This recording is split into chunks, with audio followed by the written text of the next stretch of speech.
Tiz, a vulnerable young Brazilian girl, finds herself speeding through the night towards the lights of a big city. Her companion is a man who has promised her parents that he will find their daughter work as a maid.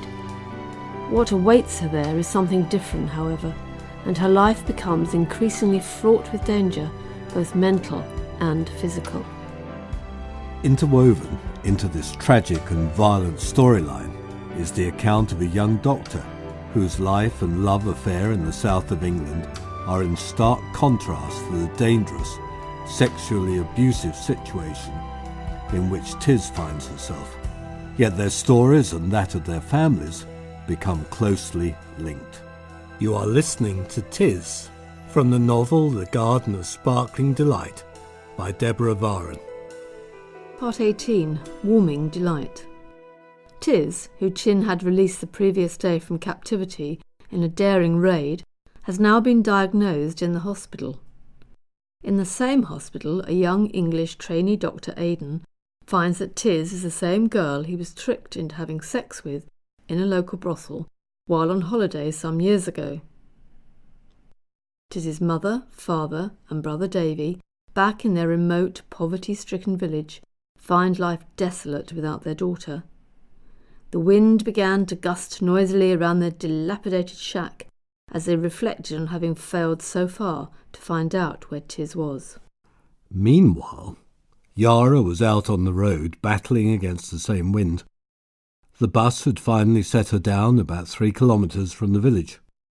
It had meandered its way there via innumerable drop-off points at filling stations on the highway. Many people had got on and off, and the driver had examined tickets, stowed luggage, and shouted at passengers until Yara's head had begun to ache. It was almost dark when she alighted at the start of the dusty track that led to her home, and the road was deserted. It was never busy at the best of times, since very few people visited the village, and hardly any ever left it.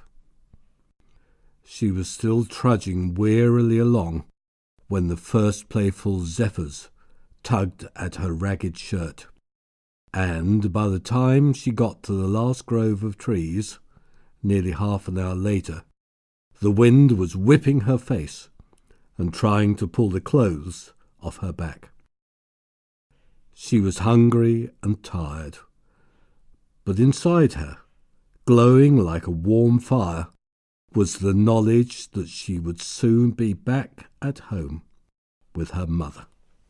"Mamma will be so surprised to see me," she said to herself for the 20th time as she struggled to keep her hair from blowing across her face. Eventually, she reached the village and made her way along the familiar street. Nobody was about as all the inhabitants were relaxing indoors after the day's work. As her shack came into view, however, Yara slowed her excited pace. Something was wrong. No light was coming from the windows. Quickly she ran the last few paces up the decrepit steps and in through the door, which was wide open and swinging to and fro in the wind. By the weak light of a gibbous moon, which sailed out from behind the tattered clouds for a few seconds, she could see that the room was completely empty. Rubbish had collected in ruffled heaps in the corners, and it was plain that nobody had lived there for a very long time. With a loud bang, the door blew shut behind her, and Yara was left alone in the dark, in a state of horror and despair. "This is a nightmare," she muttered under her breath. "It's not really happening. In a little while I shall wake up and find myself in bed at the brothel." After a long, bewildered moment, she turned and went slowly to the top of the steps. It was then she became aware of the house next door, Tiz's house. A faint light was shining from its windows. "Anna's there," she said to herself, dashing across the intervening space and bursting in. Carlos, who was sitting by the door, leapt to his feet as it was flung open. His chair went flying backwards as he made a grab for her, catching her by the arm. "Hey, who are you?" he shouted. It was Anna who recognised her first. Yara!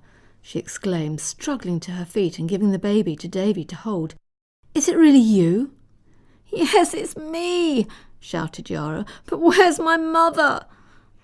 Oh, Yara, replied Anna, standing very still. I'm so sorry. Your mother died from a heart attack soon after you left. At this devastating news, all the courage and determination which had sustained Yara throughout her perilous flight from the brothel disappeared, and as the rabbit gripped in the eagle's talons abandoned its hopeless struggle, she gave way to despair. No, no, she groaned, and putting her head in her hands began to cry as if her heart would break. Anna took her in her arms, rocking her back and forth as she would rock a baby, and gradually Yara's tears began to hush, and the torment of her grief to ease a little. You must eat, Yara, she said at last, helping her to a bowl of beans and rice and filling a mug with water. Yara ate slowly, pausing now and then to wipe the tears from her eyes. When she'd finished her food, Carlos put the question all of them had been longing to ask. Where have you been, Yara? He said quietly. So Yara told them. When she began explaining about the sparkling delight, Anna became very agitated. But Yara, she interrupted, it was the same man who took Tiz. He said she was going to be a maid. Tiz, said Yara slowly, is still there now. She's a prostitute too. I escaped so that I could take you back with me, Carlos, to come and rescue her. She's very sick. Both parents gazed at each other in horror, and Davy, who didn't understand the full significance of the disaster, but realised that something terrible had happened to his sister, buried his head in the baby's neck and began to cry. You will come with me, won't you, Carlos? Said Yara, looking at him beseechingly. I've enough money for the journey there and back. And she told them of her own experience in Guillerme's village and how she'd obtained the bus fare. Yes, said Carlos grimly. I'll come. I'll have to go back to work tomorrow and ask for a couple of days' leave. Then we'll go and get her. After the meal ended, Yara took out the 2 rolls of notes and laid them on the table. Anna looked at them warily, as if they were contaminated. That's like blood money, she said thoughtfully. They nearly killed you for it, Yara. Thank God you escaped in time, she added. Poor, poor child, she thought, looking at the girl with tears in her eyes. She endured so much to earn this. So many hours of suffering and torture are here in this money. Reaching out, she hesitatingly touched one of the bundles with her finger, and it rolled across the table towards Carlos, who looked inquiringly at Yara. What are you going to do with this, Yara? He queried. There's a lot of money here. You earned it. Are you sure about spending it all on bus fares? Yes, I am, replied the girl. I added it up roughly when I was waiting for the bus, but let's see exactly how much we've got. And she set about sorting the notes into piles. When at last it was counted and checked, she sat back in her chair and looked at him. There's enough here to get us both to Beleza and return with Tiz. There'll be some over as well, she announced with satisfaction. I'm coming too, announced a voice from the other side of the table. It was Davy. Tiz needs me, he said loudly, standing up straight. I know she does. You shan't leave me behind. If you do, I'll lie down in front of the bus. All 3 of them looked at the small boy. Even the baby gazed at him with interest. Somehow they all knew that he meant what he said. There was silence in the room, broken eventually by Yara, who said uncertainly, There's enough for a ticket for him too, Anna. Perhaps he'd better come. I know Tiz will be glad to see him. Davy ran round the table and threw his arms around her, squeezing her so hard that she cried out in protest. "You must pay for it, Davy," Anna said, smiling to her son. "Yara must have your bed tonight, and you'll have to sleep on the floor." "She can have it forever," he replied simply, "if it means I can go to Tiz."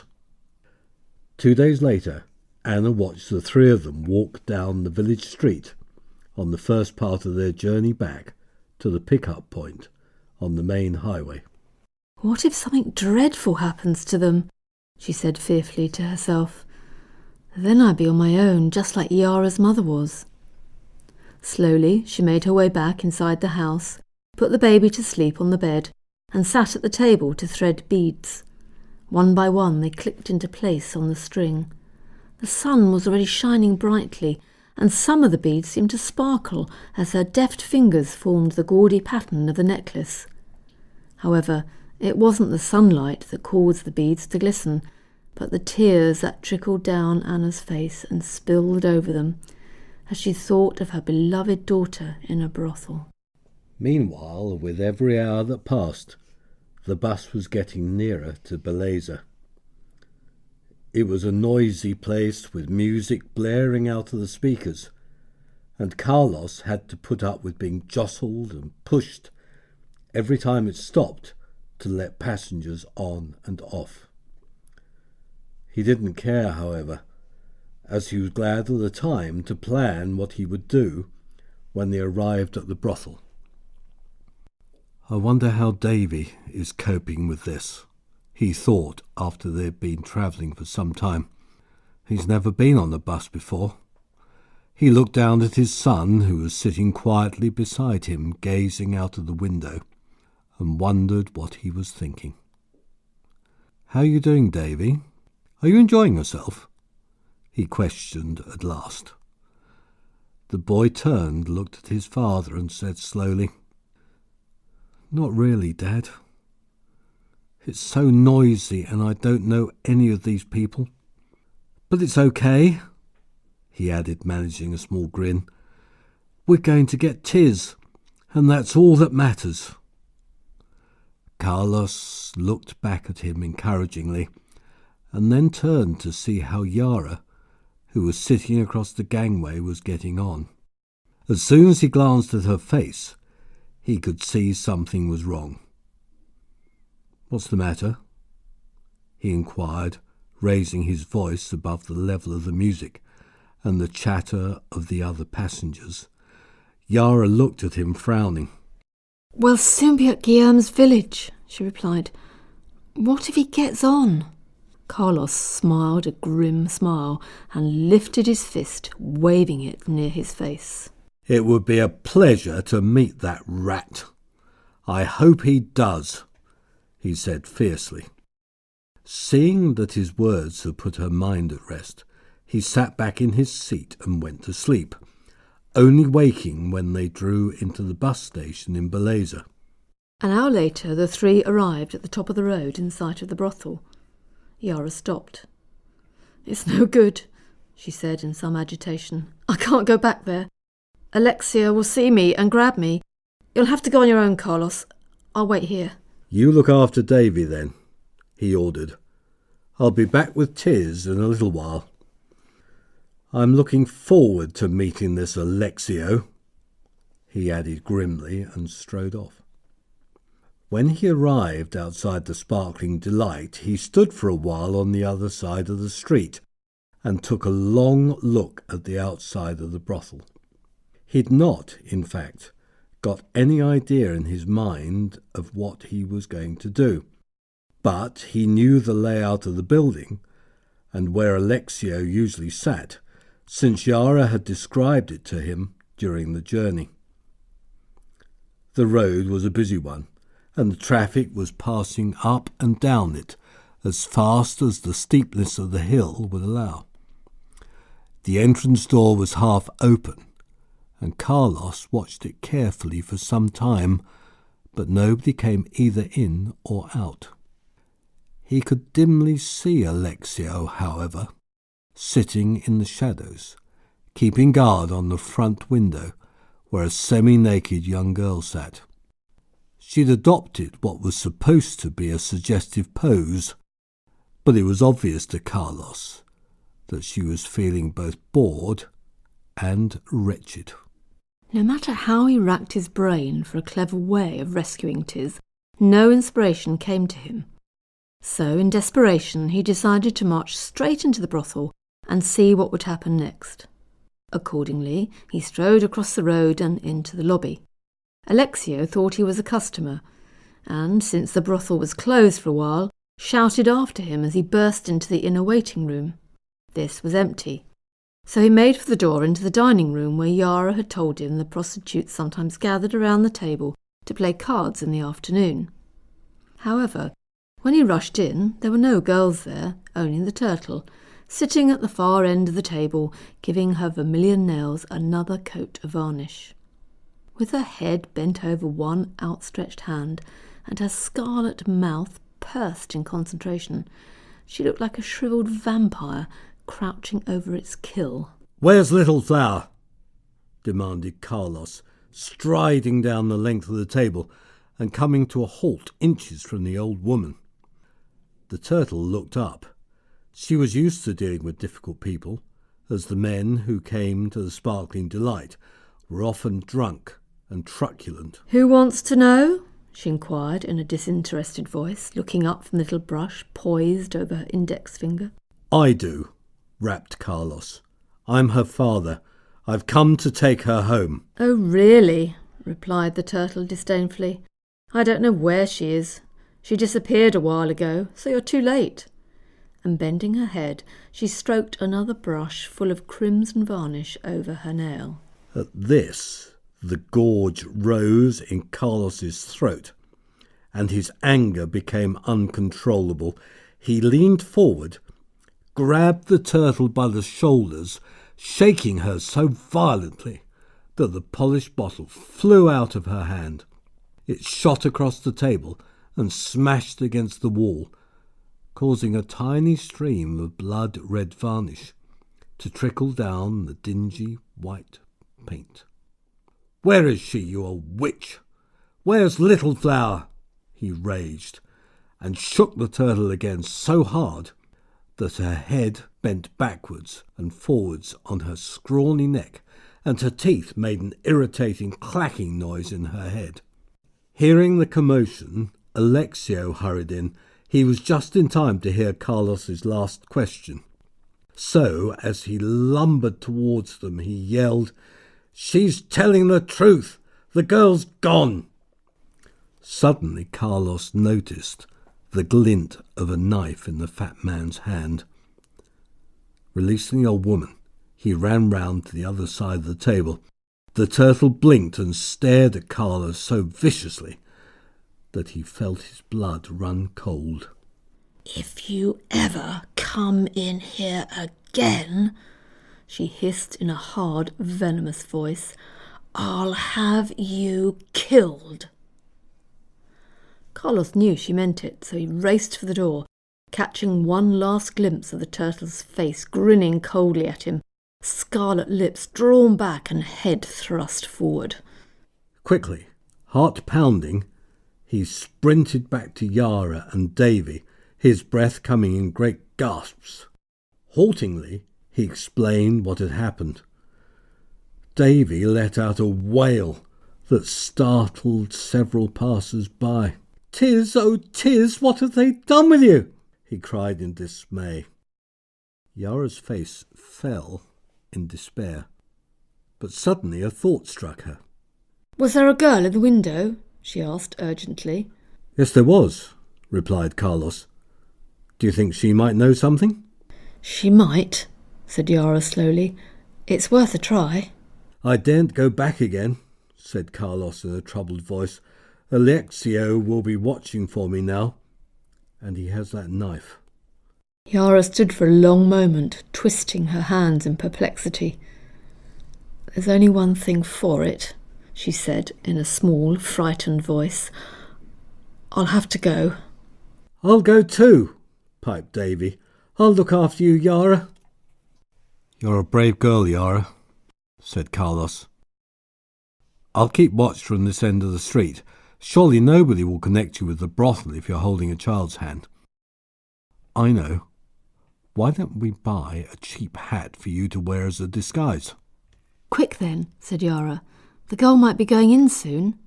Hurriedly, they bought a broad-brimmed sun hat from a nearby pavement vendor, and taking Davy by the hand, Yara set off down the street towards the brothel, her heart beating fast. The street seemed endless, but when they at last drew near the sparkling delight, she saw with relief that the girl on show was Magdalena.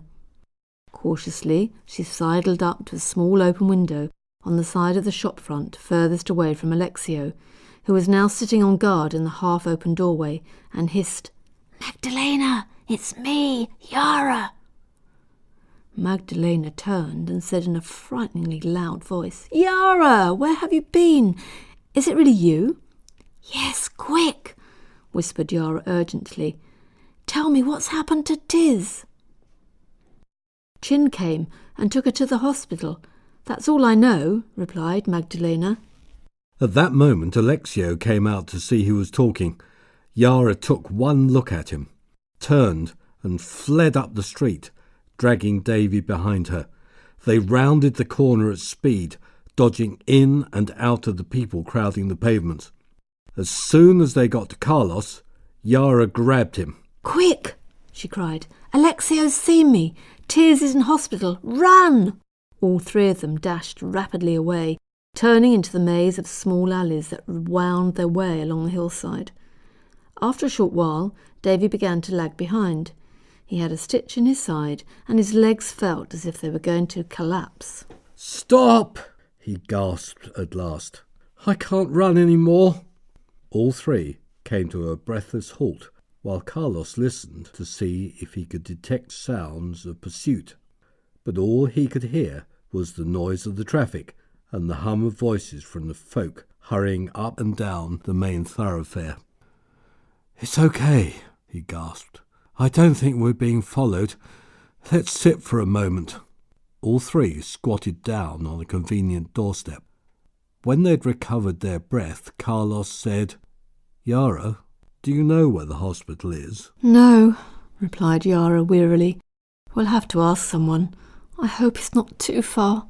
My legs are aching and I'm very hungry." "Come on then," said Davy, who had now recovered from his stitch and was longing to find Tiz. "Let's go!" Full of foreboding of what he might find, Aidan quietly opened the door of the little room the following morning and looked inside. But no, she was still there.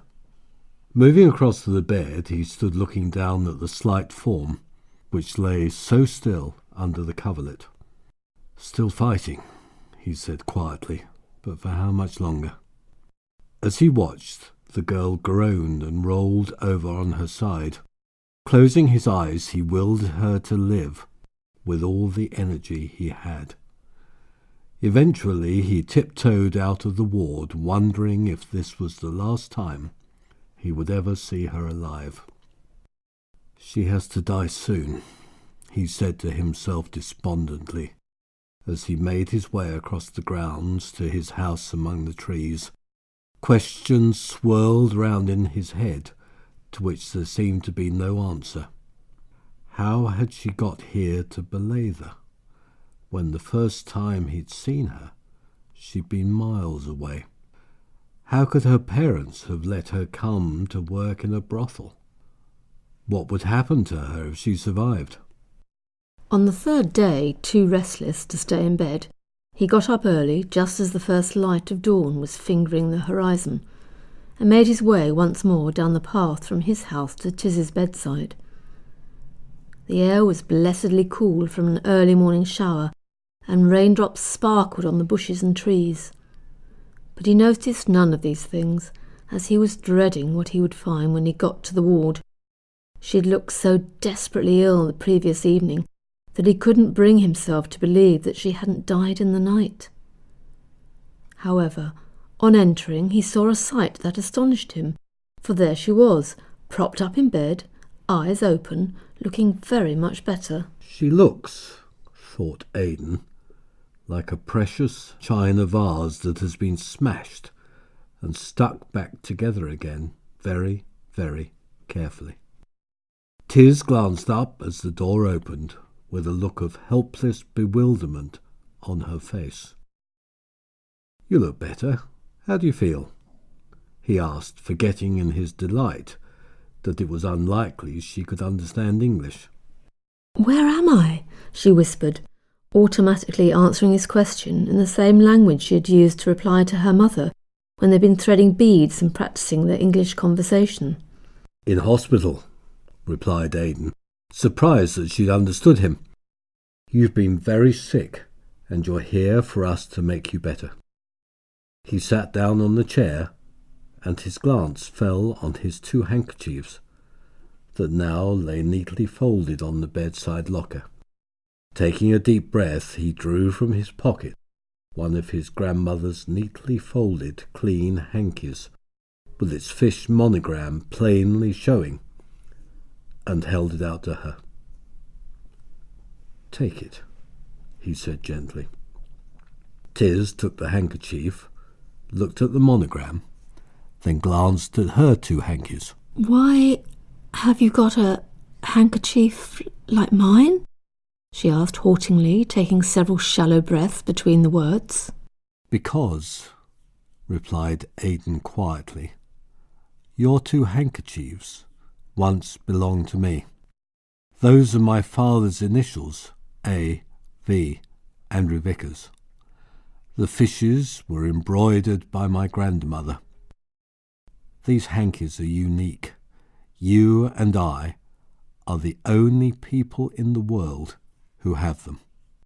For a while there was silence in the room as Tiz lay back on her pillows, pondering what she'd just heard. Aidan sat very still. In through the window drifted the "good to see you" cry of a MTV bird sitting in a nearby tree, and the distant sound of early morning traffic passing by on the road. But Aidan was oblivious to these. In the ward, nothing moved. It was indeed as if time was holding its breath. At last she spoke, the words coming like pebbles being dropped slowly, one by one, into a deep pool.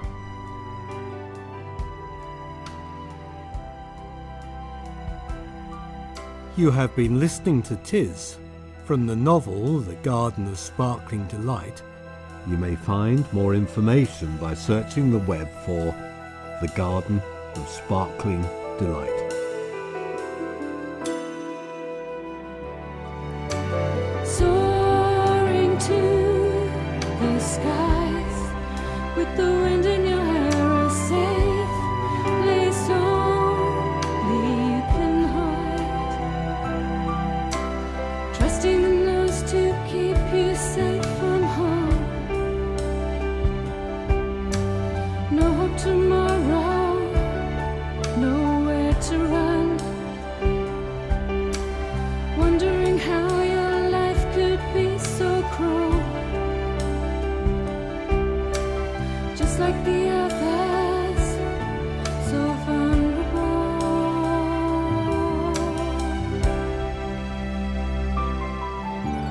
Surely in your dreams you would fly with an eagle, sheltered in his wings,